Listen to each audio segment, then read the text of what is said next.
एक छोटे से गांव में अमन और विनय नाम के दो घनिष्ठ मित्र रहते थे। उनकी दोस्ती पूरे गांव में मिसाल थी।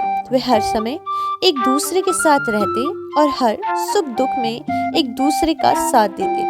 एक दिन अमन को राजा के दरबार में नौकरी का मौका मिला। यह सुनकर विनय ने खुशी जताई, लेकिन मन ही मन उसे डर था कि अमन की नौकरी लगने के बाद उसकी दोस्ती में दरार आ सकती है। कुछ महीने बीत गए। अमन राजा का खास सिपाही बन गया और वह बहुत व्यस्त हो गया।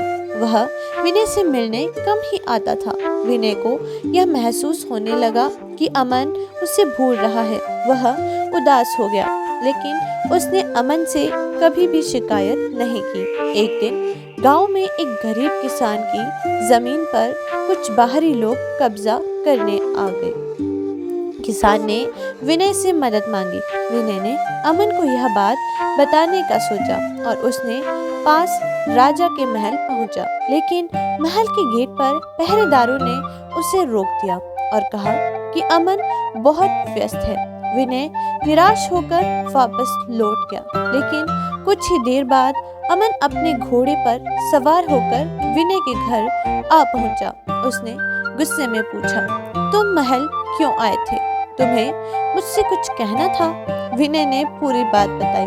अमन ने बिना समय गंवाए राजा से अनुमति ली और उन बाहरी लोगों को किसान की जमीन से भगा दिया। उसके बाद अमन ने विनय से कहा, मुझे माफ कर दो दोस्त, नौकरी के कारण मैं तुम्हें समय नहीं दे पाया, लेकिन याद रखना, तुम्हारे लिए मेरी दोस्ती हमेशा पहली प्राथमिकता है। विनय की आंखों में आंसू आ गए। उसने अमन को गले लगाते हुए कहा, मुझे तुम पर हमेशा भरोसा था। सच्चा दोस्त वही होता है जो जरूरत के समय साथ खड़ा रहे। उस दिन के बाद से उनकी दोस्ती और गहरी हुई। गांव वाले भी उनकी दोस्ती की मिसाल देने लगे। कहानी की सीख, सच्चा दोस्त वही होता है जो कठिन समय में आपके साथ खड़ा रहे। सच्ची दोस्ती समय, दूरी या परिस्थितियों से कमजोर नहीं होती है। Thanks for watching. Bye bye guys, मिलते हैं